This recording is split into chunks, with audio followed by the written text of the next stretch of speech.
चला वेक्टर्स मध्ये आपण क्वेश्चन्स करत आहोत. आज आपण वेक्टरला 2 किंवा 2 पेक्षा जास्त जेव्हा वेक्टर्स असतात, 3 वेक्टर्स वेगवेगळ्या डायरेक्शन मध्ये त्यांचं रिझल्टंट काढणार आहोत. आता त्यासाठी आपण काही चांगले प्रश्न आहेत जे एच.सी. वर्माच्या बुकमध्ये आपल्याला पाहायला भेटतील. एक 3-4 टिपिकल टाइपचे प्रश्न आहेत, जे कामाला येणार आहेत पुढच्या चॅप्टर्समध्ये. जसं एक इक्विलिब्रियम नावाचा कॉन्सेप्ट असतो. त्याच्यामध्ये आपल्याला ऑल डायरेक्शन फोर्सेस 0 करायचे असतात. असे क्वेश्चन सुद्धा आपण वेक्टर्सने करतो. आता बघा या ठिकाणी आपण एक ऍक्सिस घेऊ. बघा आता असे क्वेश्चन कसे करतात. हा एक्स वाय ऍक्सिस म्हणा. त्याच्यामध्ये एक वेक्टर आहे. तो ओरिजिन पासून निघाला असा. हा दुसरा वेक्टर असा आहे. एकदम बेसिक समजून घ्या. आणि हा तिसरा वेक्टर आहे. 3 वेक्टर्स आहेत. आता हे 3 वेक्टर्स आपण वेगवेगळ्या मॅग्निट्यूडचे घेत आहोत. जसं या वेक्टरचं मॅग्निट्यूड 5 मीटर आहे. हा y वर्सेस x ग्राफ आहे. 5 मीटर आणि त्याने इथं केलेला अँगल आहे 37 डिग्री. ठीक आहे. मी तुम्हाला याच्याबद्दल मागे बोललो होतो. हा आहे 3 मीटर आणि हा आहे 2 मीटर. ठीक आहे. आपल्याला प्रश्न विचारलाय find the resultant vector of given 3 vectors. आता इथे 3 वेक्टर्स दिलेले आहेत आणि यांचा रिझल्टंट काढायचा आहे. How will you find? त्यांचा रिझल्टंट कसा आहे तो पहा. समजून घ्या. हा पहिला वेक्टर पहा. या पहिल्या वेक्टरने कधीही 3, 4, 5, 6 किती वेक्टर असो, 2 असतील तर आपण डायरेक्ट फॉर्म्युला लावत होतो. √a² + b² + 2ab cos θ. 2 vector असतील. 2 पेक्षा जास्त असतील तर a² b² c² असं डायरेक्ट होत नाही. तिथे डायरेक्ट होत नाही. तर काय करायचं? एक वेक्टर घ्यायचा. आता बघा मी काय सांगाल. समजा आपण पहिला वेक्टर घेतला. याचा x आणि y कॉम्पोनंट काढायचा. पुन्हा दुसऱ्याचा XY काढायचा. तिसऱ्याचा XY काढायचा. त्याच्या सगळ्या x ला आधी ऍड करायचं. मग सगळ्या y ला ऍड करायचं. आणि मग त्याचा √x² + y² लावायचं. याला म्हणतात फायनल रिझल्टंट काढणे. जसा आता हा वेक्टर आहे. पहिला वेक्टर आहे. बघा वेक्टर ऑफ लेंथ 5 मीटर. तर याचा आपण घेणार x कॉम्पोनंट. आता मी तुम्हाला कॉम्पोनंट घ्यायला शिकवलेलं आहे. याने केलेला अँगल बघा 37. तर तुम्हाला माहिती आहे की असा वेक्टर आहे. त्याचे 2 कॉम्पोनंट कसे येतील? एक इकडे येईल आणि एक वर येईल. ठीक आहे. आपण वेक्टरला रिझॉल्व्ह करायला शिकलो होतो. एक cos θ आणि एक sin θ मध्ये. तर इथे केलेला अँगल किती आहे? 37. आठवा मागे मी एक राईट अँगल ट्रायंगल सांगितला होता. 37 बघा 53 आणि 90. एक स्पेशल राईट अँगल ट्रायंगल सांगितला होता. वेक्टरच्या लेक्चर्स मध्ये पहा. तर याच्यामध्ये जी 37 च्या ऑपोजिट साइड असते ती 3, 53 च्या ऑपोजिट असते ती 4 आणि ही 5. ठीक आहे नाही? 3, 4, 5 जो आपला पहिला पायथागोरियन ट्रिपलेट आहे. त्याचे अँगल्स किती असतात? 37, 53. हे फिजिक्स मध्ये सगळ्यात जास्त यूज होणारा अँगल आहे 37. त्याचा एक्स कॉम्पोनंट काय राहील? आपण लिहित होतो. कोणाचा काढतोय? 5 मीटरचा. 5 मीटरचा अँगल कडे कोण असेल? cos θ. ठीक आहे. इकडे एक्स म्हणजे या डायरेक्शन मध्ये. याचा या डायरेक्शन मधला कॉम्पोनंट एक्स कॉम्पोनंट किती असेल? याचा असेल सर 5 cos 37. समजलं? जिकडे थिटा तिकडे cos θ. आता 5 घ्या. cos काय होता? cos असतो 37 चा cos adjacent to hypotenuse. cos आहे 4:5. तर cos 37 किती व्हॅल्यू असेल? 4:5. 5 कॅन्सल. तर याचा x कॉम्पोनंट किती आला? 4 मीटर. समजलं? आता याचा घ्यायचा एक्स कॉम्पोनंट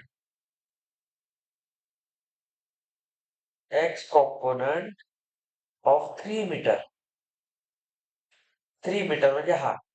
बघा हा स्वतःच एक्स डायरेक्शन मध्ये आहे. तो असा आहे का कुठं? असा नाहीये. तर ह्याचा स्वतःचा डायरेक्शन कोणतं आहे? एक्स आहे. त्याचा वाय कॉम्पोनंट 0 असेल. जो वेक्टर आहेच एक्स ऍक्सिस वर, बघा पॅरलल वेक्टर आहे की नाही, एक्स ऍक्सिस वर, त्याचा वाय कॉम्पोनंट 0 असेल. तर याचा एक्स कॉम्पोनंट किती आहे?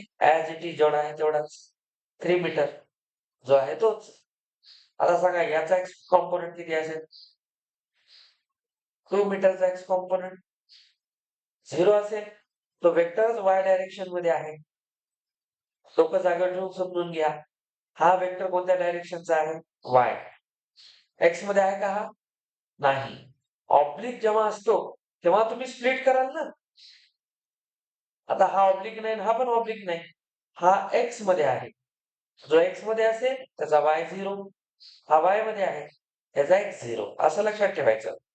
आता पहा 2 मीटरचा x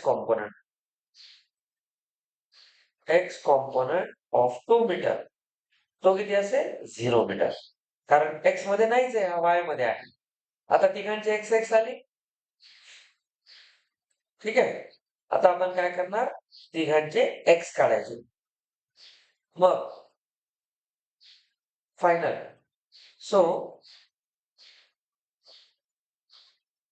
resultant of x components, तिघांचे एक्स कॉम्पोनंटचे रिझल्टंट घ्या. याचा किती आहे? 4, याचा 3 आणि याचा 0. तर तिघांचा एक्स रिझल्टंट किती आहे? 7. तिघांचा. आता हा झाला तिघांचा एक्स रिझल्टंट. कळलं? X component. आता तिघांचा काय घ्यायचा? वाय. बघा मोठे जास्त वेक्टर असले की असं सॉल्व्ह करतात. Second, Y components.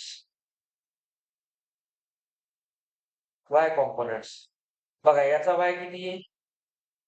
5 sin 37. कारण एक्स कोण होता? कॉस. एक्स मध्ये कॉस असतो आणि वाय मध्ये कोण असेल? हा इथला अँगल. हा किती आहे? या अँगल साठी आपण घेतोय. याचा इकडे घेणार साइन. आता कॉस आहे ना, अँगल जो दिला तोच घ्यायचा. इकडे जिकडे अँगल आहे तिकडे कॉस घ्यायचा आणि हा वर्टिकल साइन घ्यायचा. साइन 37 काय असतो? साइन म्हणजे ऑपोजिट टू हायपोटेन्यूज. तर 5 3:5. 5 कॅन्सल. याचा या वेक्टरचा वाय कॉम्पोनंट किती आला? 3 मीटर. सांगा. सेकंड, वाय कॉम्पोनंट हा फर्स्ट झाला. याचा वाय कॉम्पोनंट किती आहे? तर हा वाय मध्ये नाहीच आहे, एक्स मध्ये आहे ना. तर याचा वाय कॉम्पोनंट किती असेल? 0 मीटर. आणि याचा वाय कॉम्पोनंट हा स्वतःच वाय मध्ये आहे तर 2. याचा एक्स 0 होता बघा इकडे. आणि 3 नंबरला याचा, त्याचा वाय कॉम्पोनंट 2च असेल. मग आता आपण काय करणार? Resultant of Y resultant,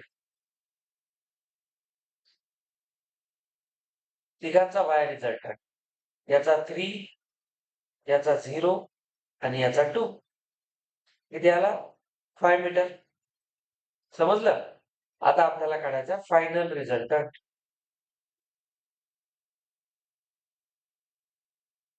final resultant काय असतो? Under root x resultant 7 metre square आणि वाय रिझल्टंट 5 स्क्वेअर. तर किती झाला? हा 49, हा 25, root 74. So this is the final answer. काय काय केलं पहा. आपल्याला जर 2 पेक्षा जास्त वेक्टर्स दिलेले असतील वेगवेगळ्या डायरेक्शन मध्ये, तर आधी सगळ्यांचे काय करा? एक्स कॉम्पोनंट्स त्यांना ऍड करा. मग सगळ्यांचे काय करा? वाय कॉम्पोनंट्स त्यांना ऍड करा. आणि फायनली एक्स आणि वाय ला या फॉर्म्युल्यामध्ये बसवा. तर या पद्धतीने आपण मल्टिपल वेक्टरचे रिझल्टंट काढतो. समजलं? एक वेक्टरचं काही नव्हतं. एक एक्स, एक वाय. √x² + y². असा रिझल्टंट असायचा. पण मल्टिपल वेक्टर्स असतील तर एवढा विचार करायचा आहे.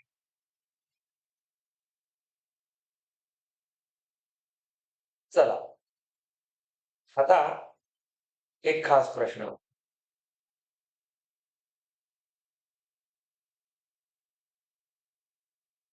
एक क्वेश्चन देतो, तुम्ही ट्राय करा. Find resultant.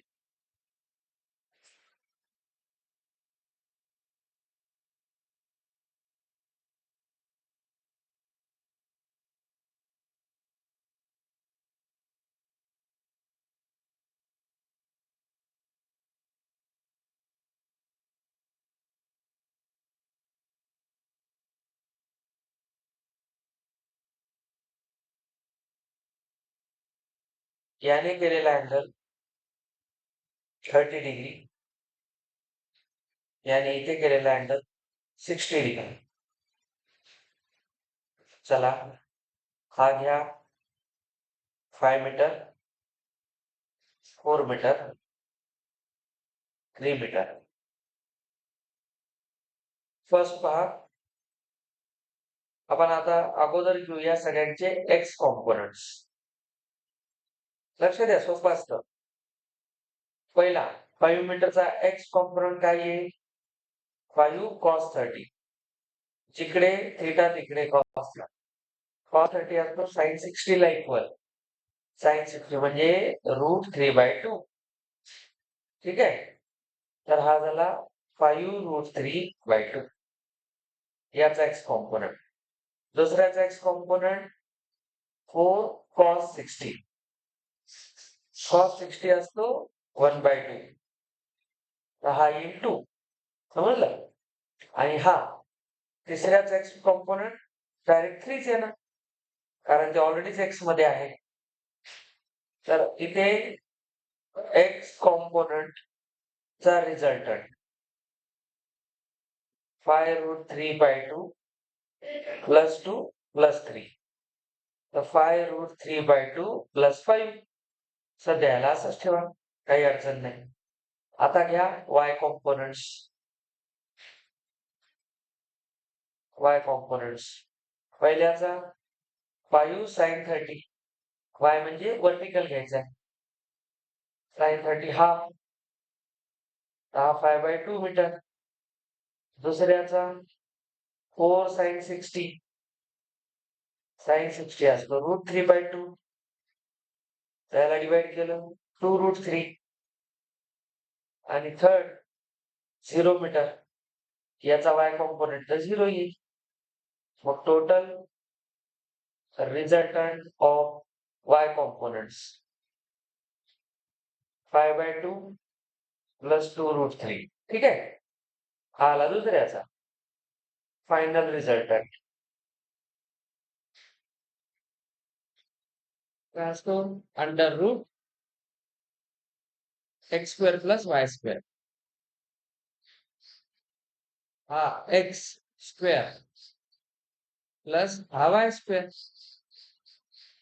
त्याला a + b होल स्क्वेअरने ओपन केल्यावर जे आन्सर येईल तेच. त्याला ओपन करत बसत नाही. मेथड समजली काय असते? चला, आता याच्यामध्ये अजूनही काही कॅटेगरी आहेत.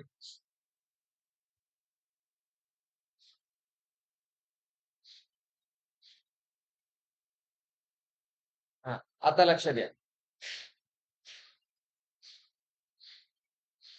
आपल्याकडे आता XY ऍक्सिस असा आहे. आता शांत डोक्याने समजून घ्या. आता वेक्टर्स कसे आहेत बघा. एक वेक्टर ए इकडे जाणार आहे. दुसरा वेक्टर सी इकडे जाणार आहे. ऍक्सिस वाईज बघा. आणि एक तिसरा वेक्टर बी इकडे येणार आहे. तर हा वेक्टर ए, हा सी आणि हा बी. ए ने केलेला अँगल इकडे 30 डिग्री आहे. याने इकडे केलेला अँगल 60 डिग्री आहे. याने इथं केलेला अँगल 45 डिग्री आहे. बघा इकडे केलाय हा. अँगल नेहमी कोणता घेतात? Positive x direction. तर बघा याचा अँगल 30 राहील. याचा अँगल एक्स मध्ये 60 राहील. पण याचा 45 राहील का? नाही, 45 निगेटिव्ह कडे चाललाय. सर मग यात सीचा अँगल कोणता घेतात? सीचा अँगल तुम्हाला हा घ्यावा लागेल ना एक्सच्या डायरेक्शनचा. तो किती असतो? हा 45 म्हणजे हा 135 असतो. तर सी साठी अँगल घ्यायचा आहे 135. आता तुम्हाला याच्यामध्ये काय करायचंय? फाइंड. इथं नाही, इकडे घेऊया. फाइंड. आता हा ओरिजिन आहे इथं O. Find direction of vector O A plus O B minus O C. चला आता मोठं काम आहे. तर आपल्याला काय करावं लागेल आता? तिन्ही वेक्टर्सचं एक्स कॉम्पोनंट्स आणि वाय कॉम्पोनंट्स घ्यावे लागतील. आता सेम प्रश्न आहे. काही अवघड नाही, आता एवढी प्रॅक्टिस केल्यावर कळलं पाहिजे. चला पहिल्यांदा काय करूया? X components. काय काय होतं बघा. आता ए साठी ए चा एक्स कॉम्पोनंट काय येईल? आता याचा मॅग्निट्यूड दिले नाही तर मॅग्निट्यूड ओ एस धरा, जे आहे तेच. आता याची लेंथ दिली नाही ना, तर तीच धरायची. तर बघा ओ ए आणि एक्स कॉम्पोनंट कोण असेल? कॉस 30. तर याचा एक्स कॉम्पोनंट काय येईल? ओ ए कॉस 30. तर ओ ए कॉस 30 किती असतो? √3/2. तर √3 ओ ए बाय 2 याचा झाला एक्स कॉम्पोनंट. आता बी साठी घ्या. सर बी चा मॅग्निट्यूड ओबी आणि त्याचा एक्स कॉम्पोनंट कॉस 60. आलं लक्षात? कॉस 60 किती होतो? कॉस 60 ओबी कॉस 60 असतो हाफ ओबी बाय 2. ठीक आहे. असं माना हे सगळे फोर्स वेक्टर आहेत. इथं काय म्हणते? हा एक गोष्ट राहिली. या सगळ्यांचे मॅग्निट्यूड सेम आहे. चला ठीक आहे, काम करू आपण. या सगळ्यांचे मॅग्निट्यूड सेम आहे तर आपण मॅग्निट्यूड एफ मानू. ठीक आहे, एफ मानू. तर इथं ओ ए या सगळ्यांना तुम्ही काय म्हणा? एफ म्हणा. मॅग्निट्यूड आहे ना सगळ्यांचा सेम, म्हणजे आपल्याला कॅल्क्युलेशन करायला सोपं जाईल. हा काय होईल? f√3/2. हा काय होईल? f/2. कळलं? चला याचा पण आला एक्स कॉम्पोनंट. आता याचा घ्या एक्स कॉम्पोनंट. हा किती येतो तिसऱ्याचा एक्स कॉम्पोनंट? सी चा सर तो एफ. याचा कॉस कोण आहे? 135. आता आपण अलाइड अँगल शिकलेले आहेत. एएसटीसी 135 कुठे जातो? Second quadrant. ASTC second quadrant मध्ये कॉस निगेटिव्ह आणि हा बघा वाय ऍक्सिस ला क्रॉस करा 90 + 45. आता आपण क्वेश्चन केलेत म्हणून म्हणलं ट्रिग्नोमेट्री आलं पाहिजे. त्याला असं लिहा कळत नसेल तर एफ कॉस त्याला काय लिहा 90 + 45. आता सेकंड मध्ये कॉस निगेटिव्ह असतो मायनस एफ होईल आणि तो कशाला इक्वल होईल? कॉस 45 ला. मायनस एफ आणि कॉस 45 असतो 1/√2. तर याचा आला -f√2. चला आता तुम्हाला घ्यायचा रिझल्टंट कुठला? एक्स कॉम्पोनंटचा. तिघांचे आले ना? तिघांचा रिझल्टंट काय येईल? सर f√3/2 प्लस मध्ये पुन्हा प्लस कोण आहे? f/2 आणि पुन्हा कोण आहे? Minus f/√2. ठीक आहे. तर बघा या तिन्हीमध्ये तुम्हाला काय कॉमन करता येईल? सध्या असं ठेवा, काही अडचण नाही. असं ठेवा. आता एक्स कॉम्पोनंटचा रिझल्टंट झाला. बघा आता काय करायचंय? आता वाय कॉम्पोनंट्स घ्या.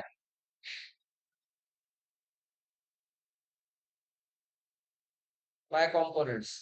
ए चा वाय कॉम्पोनंट काय येईल? ए चा सर एफ साइन 30 दिसला. साइन 30 असतो 1/2. बी चा काय येईल? F sine 60. तो किती होईल? एफ √3/2. त्याच्यानंतर सी चा एफ साइन 135. साइन 135 तेवढाच येतो. ठीक आहे.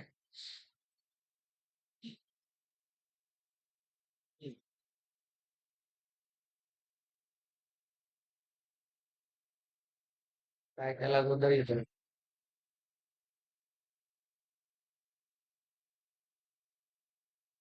हा, ठीक आहे. F/2 अगदी बरोबर आहे. साइन 135 किती असतो? 1/√2 असतो. सेकंड क्वाड्रंट मध्ये आहे आणि सेकंड मध्ये साइन पॉझिटिव्ह असतो. तर हा किती होईल? F/√2. चला, तर इथे रिझल्टंट किती येईल? F/2 plus F√3/2 plus F/√2. हे वाय कॉम्पोनंट आहे.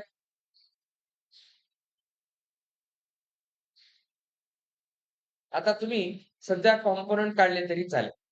आता ह्याचा डायरेक्शन काढायचं तर काय करावं लागेल? डायरेक्शन काय असतं? Tan alpha. आठवा, टॅन काढतो आपण. रिझल्टंटचा डायरेक्शन कसा येत होता? हा रिझल्टंट असायचा, आठवा. दोन वेक्टर राहायचे आणि इथे अल्फा राहायचा आणि आपण इकडून जात होतो. दोन वेक्टर्स घेत होतो. Parallelogram law. टॅन अल्फा बी कॉस थिटा बी साइन थिटा अपॉन ए प्लस बी कॉस थिटा. सगळे जुने लेक्चर बघा, लक्षात येईल. त्याच्यात तुम्हाला काय करायचंय? या तिघांचे आता बघा, तुम्हाला जर काढायचं डायरेक्शन, तर डायरेक्शन काय असतं? टॅन इनवर्स अल्फाची व्हॅल्यू, टॅन इनवर्स वर कोण असतो? Y component. टॅन काय असतो? Opposite to adjacent. ऑपोजिट म्हणजे कोण? Y component. सगळ्यांचा वाय कॉम्पोनंट कोण आहे? हा F/2 प्लस हा हा Y component divided by x component.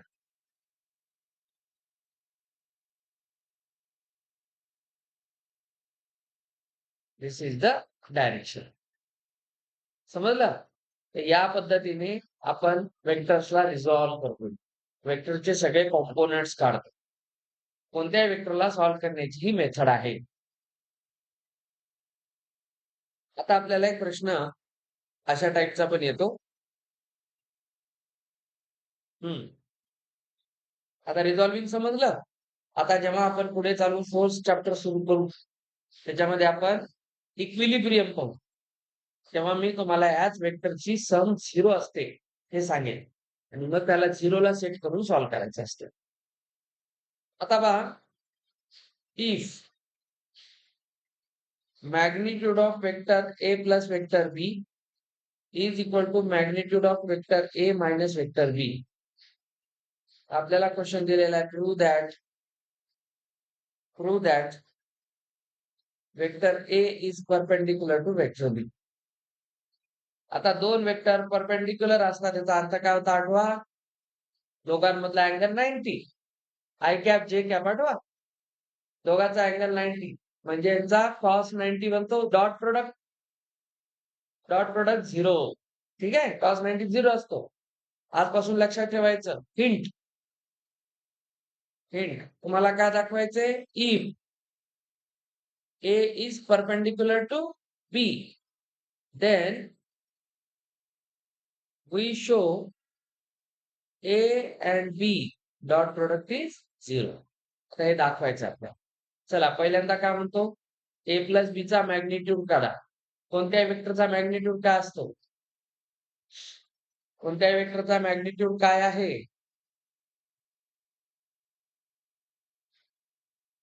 एका वेक्टरचा मॅग्निट्यूड काढायचा असेल तर त्याचा डॉट त्याच्यासोबतच घ्या. I cap I square.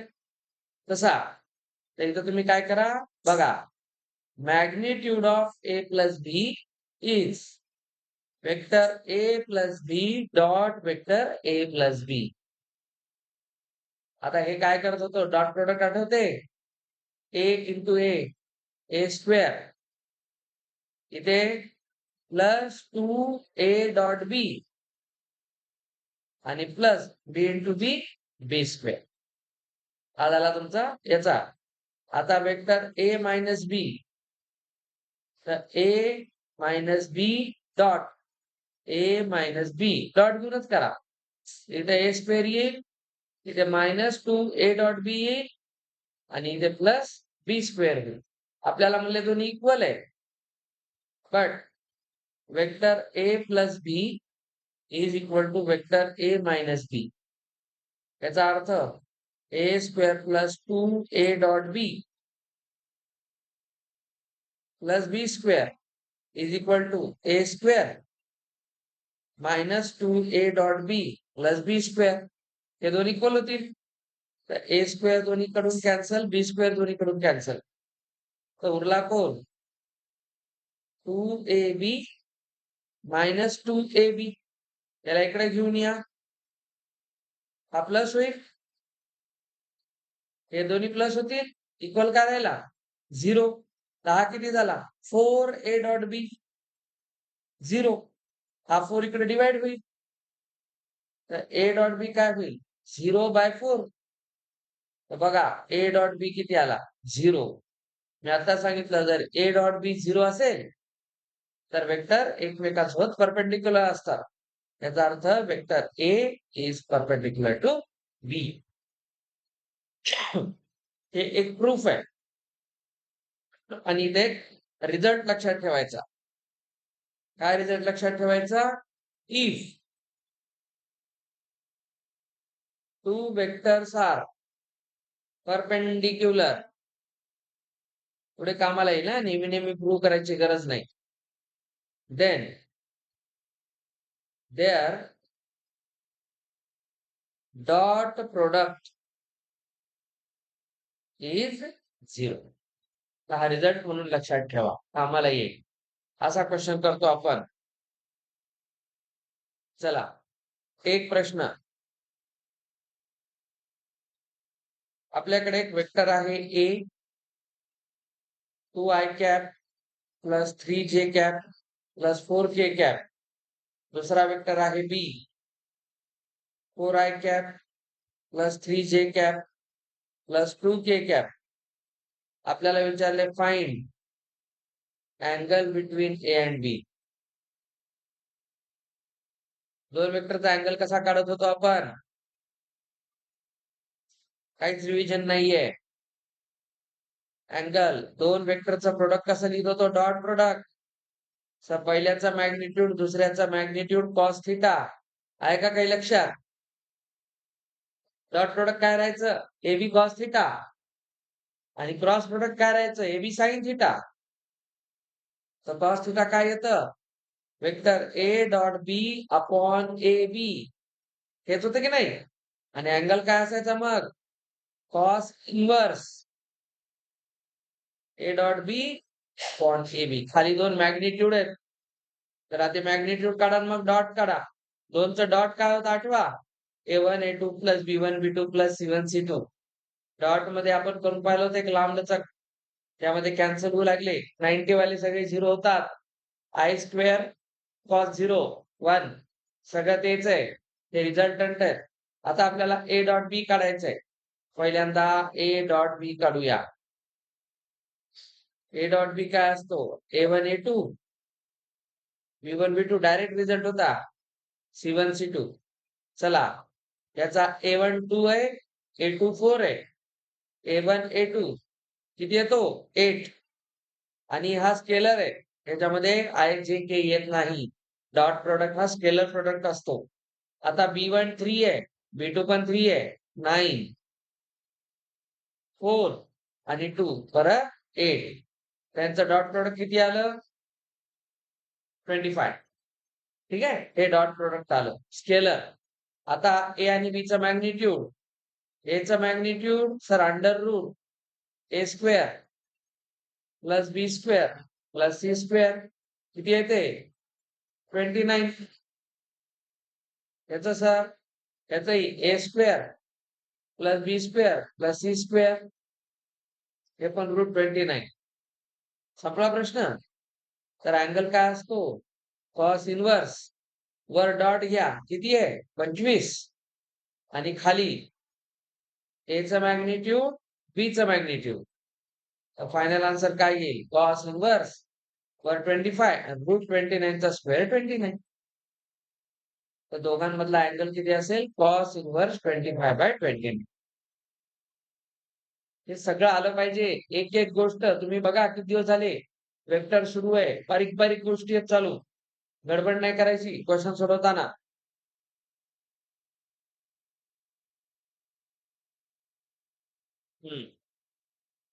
चला, युनिट वेक्टर काय असतो कोणत्याही वेक्टरचा? A cap. तो काय असतो? Vector divided by magnitude. पहिल्या दिवशी शिकवलेलं आहे. तर वेक्टर आहे 5i cap plus J cap minus 2k cap. आणि याचं मॅग्निट्यूड काय असते? Under root A square plus B square plus C square. C negative 2 आहे. निगेटिव्हचा स्क्वेअर पॉझिटिव्ह असतो. 5i प्लस जे मायनस 2k. हा किती होतो? 25 1 26 plus 4 30. This is under root 3. त्याला मी तुम्हाला असंही लिहायला सांगितलं होतं, आठवा. 5/√30 आय कॅप 1/√30 जे कॅप. व्हिडिओ पाहिले असतील तर लक्षात येईल. सगळं रिव्हिजन केले आपण. So this is called unit vector. याचा जर तुम्ही स्क्वेअर करून ऍड केलं रूट काढला तर 1 येतो. कारण हे युनिट वेक्टर आहे. याचं कामच आहे डायरेक्शन देणं. समजले? आता जवळपास सगळ्या टाईपचे प्रश्न केलेत आपण. आपल्याला आता एक टाईप राहिलेली आहे, a dot b cross c काढणं. आता याच्या डॉट आणि क्रॉस प्रोडक्ट एकत्र करणं. डॉट आणि क्रॉस प्रोडक्ट दोघांना एकत्र करण्याचाच अर्थ असतो स्केलर ट्रिपल प्रोडक्ट. हे आपण आता मॅथ्स मध्ये शिकतो, पण फिजिक्स मध्ये त्याचं कधी कधी काम पडतं. A dot b cross c तो एक प्रकार आहे. आता उदाहरणार्थ मी तुम्हाला एक क्वेश्चन दाखवतो. आता एच सी वर्माच्या बुक मधले हे जेवढे मेन टॉप क्वेश्चन आहेत ते आपण सगळे करायलो. हेच कामाला येतात पुढे. जसं आता बघा, इथे एक आपल्याला दिलेला आहे वेक्टर ए. वेक्टर ए आहे 2i minus 3j plus k. Vector B आहे i plus 2k. Vector C आहे j मायनस k. आपल्याला म्हटलेलं आहे फाइंड वेक्टर ए चं डॉट प्रोडक्ट कोणासोबत? बी आणि सी च्या क्रॉस सोबत. ये क्या होता है सर? समजून घ्या. हे काय येईल? एक वेक्टर येईल. क्रॉस काय असतो? A b sine theta. दोन वेक्टरचा क्रॉस प्रोडक्ट काय असतं? साइन थिटा धरून असतो. तर हा एक वेक्टरच येतो. मी तुम्हाला एक डिटर्मिनंट शिकवला होता बघा, आय जे के.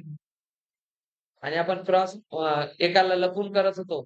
तर क्रॉस प्रोडक्ट आता तेच करायचं आपल्याला. क्रॉस काढून मग डॉट करायचं. म्हणजे हा एक वेक्टर येईल आणि हा एक वेक्टर आहे. तर दोन वेक्टरचं डॉट काय असते? एक स्केलर असते. Dot product. अगं डॉट प्रोडक्ट स्केलर असते ना बेटा. Cos theta. आता तू डॉट करत होती त्याच्यामध्ये, तिथे डॉट मध्ये आयजीके आला का? नाही, एक नंबर आला. एक मिनिट, हे सगळं रिवाइज करा 2-4 वेळा. सगळ्या टाईपचे क्वेश्चन कव्हर करायला मी. फ्युचर मध्ये तुम्ही कुठेही अडले नाही पाहिजे. चला आता पहा, आधी आपल्याला बी क्रॉस सी करायचं आहे. बी क्रॉस सी. बी क्रॉस सी कसा होता? वर आय जे के लिहा, आठवते? मग बी चे कॉम्पोनंट्स कोण आहेत? आय कॉम्पोनंट आहे +1 दिसतो. जे नाहीये बघा याच्यात. जो नाही त्याचा 0 लिहित चला. आणि के कोण आहे? +2. बी झाला. आता क्रॉस सी आहे. सी मध्ये आय नाहीये बघा, 0. जे आहे +1 आणि के आहे -1. आता आपण याला क्रॉस कसं करत होतो? सगळ्यांना आठवते? बघा, या दोघांना लपवायचं. हा किती येतो? 0 -2.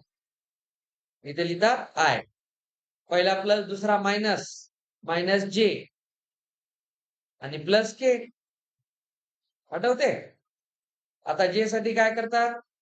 हा कॉलम आणि ही रो लपवतात. तर किती येतं? -1 आणि इथे येतं 0. आता के मध्ये या दोघांना लपवतात. इथे येतं 1 आणि -0.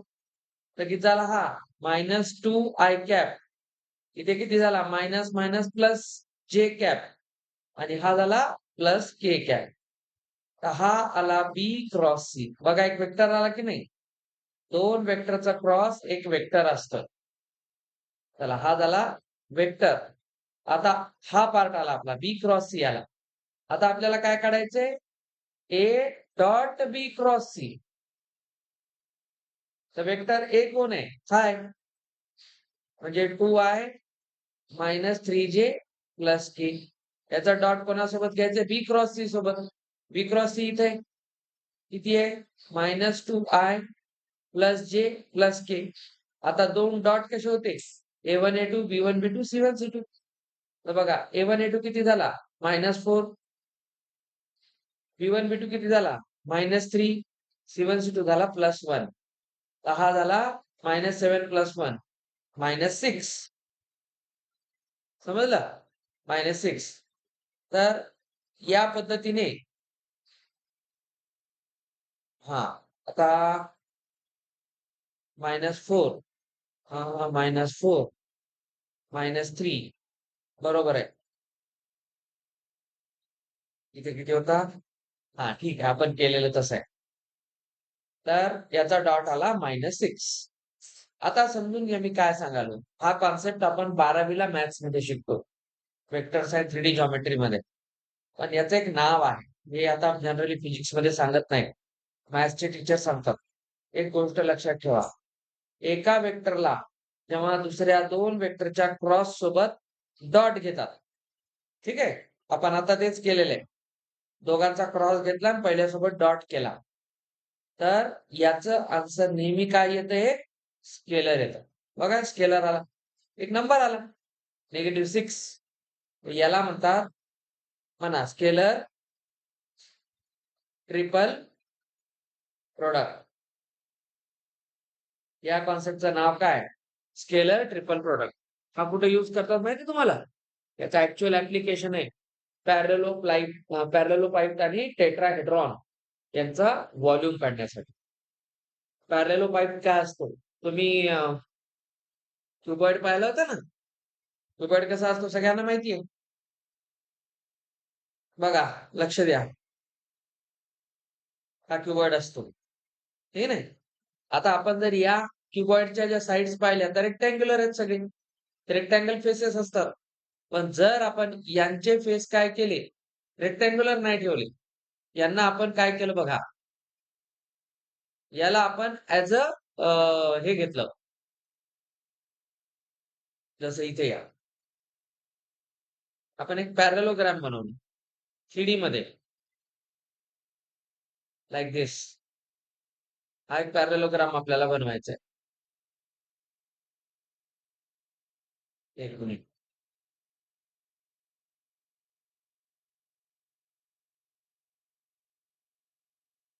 असा बनवला समजा. आता बघा आणि याला जॉइन करायचं याच्यासोबत. याचे कॉर्नर्स जॉइन करायचे.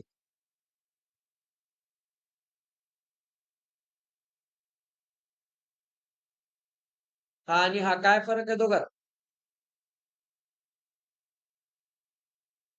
हा जो आपण बनवलाय, हा जो आहे, याला म्हणतात क्युबॉइड. ठीक आहे? याचे सगळे असतात रेक्टँग्युलर फेसेस. आणि याला म्हणतात, हा पॅरलेलोग्रामच्या फेसचा बनलाय दिसतो? याला म्हणतात पॅरलेलोपाइप्ड. याचं जर व्हॉल्यूम काढायचं असेल, तर बघा हे 2 वेक्टर घेतात आणि 2 वेक्टरचा क्रॉस प्रॉडक्ट काय असते?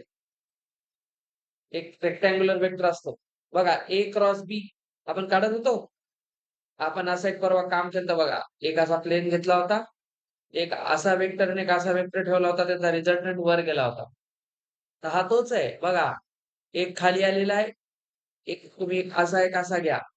तर यांचा जो वेक्टर जातो, यांचा जो रिझल्टंट जातो, तो असा वर जातो. तर इथं काय करतात, 2 वेक्टरचं तिसऱ्या वेक्टर सोबत प्रॉडक्ट घेतात. तर खालच्या दोघांचं काय होईल? क्रॉस. एक वेक्टर दुसऱ्याला क्रॉस करेल आणि वरचा वेक्टर त्याच्यासोबत काय होतं? डॉट. तर असं समजा की ह्याच्यामध्ये जर ह्याच्या साइड्स ए असतील, 3 वेक्टर असतील, तर आपल्याला याचं जर व्हॉल्यूम काढायचं असेल, हे कामाला येतं बरं परीक्षेत लक्षात घ्या. तर काय करतात? बेसचं बी क्रॉस सी करतात आणि त्याला ए सोबत डॉट घेतात. आता आपण काय केलं? ते ॲप्लिकेशन आहे. आपल्याला पॅरालेलोपाईपचा व्हॉल्यूम काढण्याचा फॉर्म्युला माहीत नसतो. कारण आपल्याला क्युबॉइडचा माहिती आहे एल-बी-एच. ठीक आहे ना? आणि क्यूबचा एल-क्यूब. सिलेंडरचा पाय स्क्वेअर एच. स्फिअरचा 4/3 पाय क्यूब. की नाही? 1/3 पाय स्क्वेअर एच कोनचा. हे सगळे आपण पाठ केलेले आहेत. पण पॅरलल पाईप जो आहे तो टिल्टेड आहे असा. तर त्याच्या व्हॉल्यूमचा फॉर्म्युला एल नसतो. तर त्याचं व्हॉल्यूम काढण्यासाठी आपण डॉट आणि क्रॉस प्रॉडक्ट वापरतो. तर याला म्हणतात स्केलर ट्रिपल प्रॉडक्ट. स्केलर का म्हणलं? त्याचा आन्सर स्केलर येते. बघा फायनल आन्सर -6 एक कॉन्स्टंट नंबर आहे. आणि ट्रिपल प्रॉडक्ट का म्हणलं? 3 वेक्टरचं प्रॉडक्ट आहे. ए-बी-सी. म्हणून त्याचं नाव आहे स्केलर ट्रिपल प्रॉडक्ट.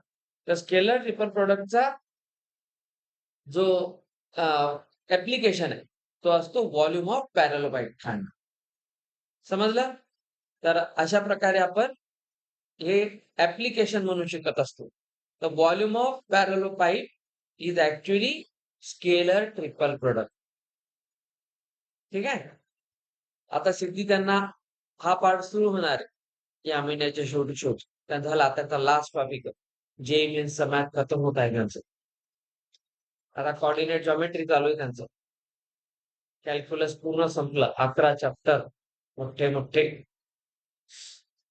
आता हे पूर्ण रिवाइज करा. आज आपण रिझॉल्व्ह करायला शिकलो सगळे vectors. Multiple vectors. X component, Y component घेऊन काढणे. त्याला 2-3 वेळा पहा.